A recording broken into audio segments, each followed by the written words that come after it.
তারাও মানুষ, আমরাও মানুষ।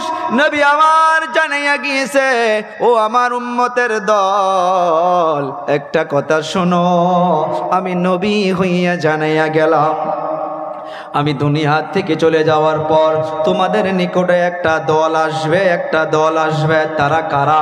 সাহাবা কেরাম প্রশ্ন করল, মানিয়া রাসূলুল্লাহ, তারা কারা?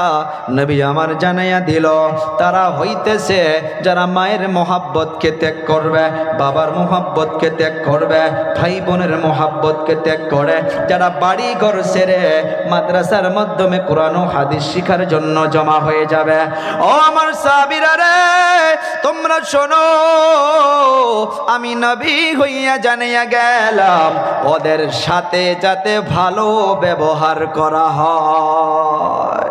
প্রশ্ন করব আবার আমি প্রশ্ন করব, মাদ্রাসার বাচ্চাদের সাথে ভালো আচরণ করা, মাদ্রাসার বাচ্চাদেরকে মোহাব্বত করা, মাদ্রাসার বাচ্চাদের সঙ্গে ভালো ব্যবহার করার জন্য শুধু আল্লাহ নয়, আমার আপনার নবী নিজেও জানাইয়া গেছে। সুবহানাল্লাহ বলা যাবেন? ও বাবারা, বন্ধুরা, এই যে কোরআন কোরআন বারবার বলতেছি রে বাবা, এ কোরআন কিন্তু আবু জেহেলও শুনেছিল। কথা কইতে হবে, আবু জেহেলও এ কোরআনকে শ্রবণ করেছিল। আবু জেহেল কোরআনকে শোনার পর কিন্তু জাহান্নামী হয়েছে। বোঝার চেষ্টা করবেন। আবার হযরতে ওমর রাদিয়াল্লাহু তাআলা আনহু, উনিও কিন্তু শুনেছে। হযরতে ওমর তলোয়ার নিয়ে গিয়েছিল আমার আপনার নবীর নাউজুবিল্লাহ অল বডি থেকে মাথাটা আলাদা করে দেওয়ার জন্য। মনে আছে আপনাদের? শুনছিলেন? হযরতে ওমর নবীর গলাটা কেটে দেওয়ার জন্য আগ বেড়ে গিয়েছিল। ও বাবা, হযরতে ওমর নবীর শরীর থেকে মাথাটা আলাদা করে দেওয়ার জন্য যখন চলে গেল, হযরতে ওমরের হাত থেকে তলোয়ার ফালাইয়া দিয়েছে।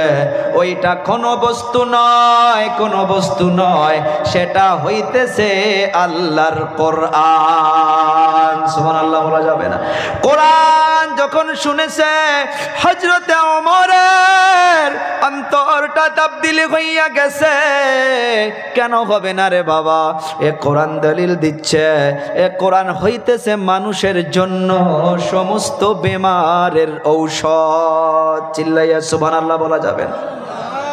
মানুষ তো আসতে আছেন, কিন্তু আলোচনা আমাকে সাথ দিতেছে না। এই ফ্যান, চোখ, গলা, বুক সব পিস করতেছে। এই বছর প্রথম কষ্টদায়ক মাইক পাইলাম আমি, কিন্তু উপায় নাই, করতেই হবে। অনেক কষ্ট করে আমি আলোচনা করতেছি। এই চোখের ভ্যান পর্যন্ত এইখানে সময়টা আমার বিষ ধরে গেল। উপায় নেই, বেচারা পাবো না। উনি বোধহয় সেটিং আর জানে না, এতটুকুই ওনার ব্যবস্থা আমি যা দেখলাম। থাক।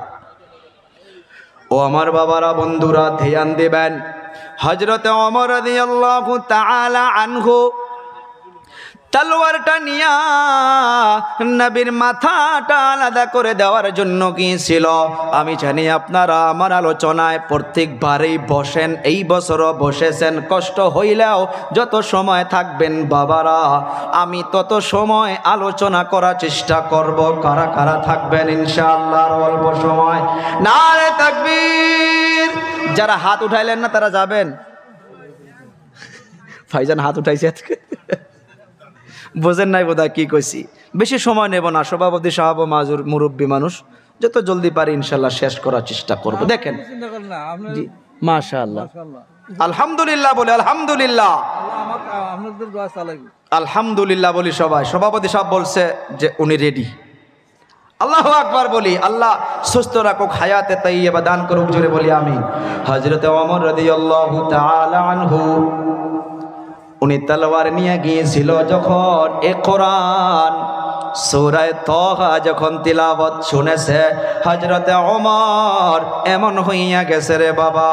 তারপর হযরতে ওমর এলান করে দিয়েছে, ও হুজুর, ইসলাম যদি সত্য হয়, কোরআন যদি সত্য হয়, আর আযান লুকায়া লুকায়া চলবে না।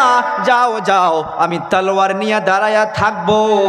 আজ আজান উঁচু আওয়াজে হবে, আজানকে যদি কেউ বন্ধ করতে আসে, ওই জায়গায় ওমরের তলোয়ার হবে আর ওই ব্যক্তির কাল্লা হবে। আল্লাহু আকবার। ও বাবারা, বন্ধুরা, মসজিদে নববীতে চলে যান। বাবু সালাম গেট দিয়া যখন এন্ট্রি হবেন, প্রথম নাম্বারে আসসালাতু আসসালামু আলাইকা ইয়া রাসূলুল্লাহ বলতে হবে, নবীর রওজায় আতহার। দুই নাম্বারে আবু বকর রাদিয়াল্লাহু তাআলা আনহু, তার তিন নাম্বারে হইতেছে হযরতে ওমর রাদিয়াল্লাহু তাআলা। ইয়ানি এক নাম্বারে নবীর রওজায় আতহার, দুই নাম্বারে আবু বকর রাদিয়াল্লাহু তাআলা আনহু, তিন নাম্বারে হযরতে ওমর রাদিয়াল্লাহু তাআলা আন। চার নাম্বারে একটা রুম খালি করে রাখা হয়েছে, জালি লাগানো আছে, ওই জায়গায় এখন পর্যন্ত কেউ ঘুমায় নাই। হাদিস ও কোরআনের প্রমাণ পাওয়া যায়, ওই জায়গার মাধ্যমে একজন ঘুমাবে, উনি নবী ছিল কিন্তু নবী হইয়া আসবে না, কারণ নবীর দরজা শেষ। আমার আপনার নবী বলে গিয়েছে, আনা খাতামুন নবিয়্যিন লা নবিয়্যা বাদি। ঈসা আলাইহিস সালাতু ওয়াস সালাম আসবে কিন্তু নবী হয়ে নয়, আখিরি নবীর উম্মত হিসাবে। ও বাবা, ঈসা আলাইহিস সালাতু ওয়াস সালামকে হযরতে ওমরের যে দিকে একটা বানায়া রাখা হয়েছে জায়গা, ওই জায়গার মাধ্যমে ঈসা আলাইহিস সালাতু ওয়াস সালামকে ঘুমায়া রাখা হবে। আমার আপনার নবী বলেছে, কিয়ামত যখন কায়েম হয়ে যাবে, ময়দানে হাশরে যখন সমস্ত মানুষকে দুবারের জন্য উঠানো হবে, যেমন আমার আপনার নবী জানাইয়া দিল যে আমার ডান হাতে থাকবে আবু বকর, বাম হাতে থাকবে ওমর। সুবহানাল্লাহ বলি। দুইজনকে দুই হাতের মাধ্যমে নিয়া আমার আপনার নবী রোজে ময়দানে হাশরের মাধ্যমে দাঁড়াইয়া উঠবে। ওই ওমর, ওনাকে তলোয়ার হাতের থেকে ফালাইয়া দিয়েছে একমাত্র আল্লাহর কোরআন। আবু জেহেল আমার আপনার নবী একা একা যখন কোরআন তিলাওয়াত করতো রে বাবা, আবু জেহেল পালাইয়া পালাইয়া আমার আপনার নবীর কোরআন তিলাওয়াত শুনতো। এই যে আমি আগেই বললাম, এ কোরআন লিতুখরিজান নাস মিনাজ-যুলুমাতি ইলান-নূর। যুলুমাতের ব্যাখ্যা করছি আমি জাহান্নামের রাস্তা, দোজখের রাস্তা, অন্ধকারের রাস্তা, ওখান থেকে বাহির করে ইলান-নূর, আলোর দিকে তুলে দেয়, আর আলোটাই হইছে জান্নাতের রাস্তা।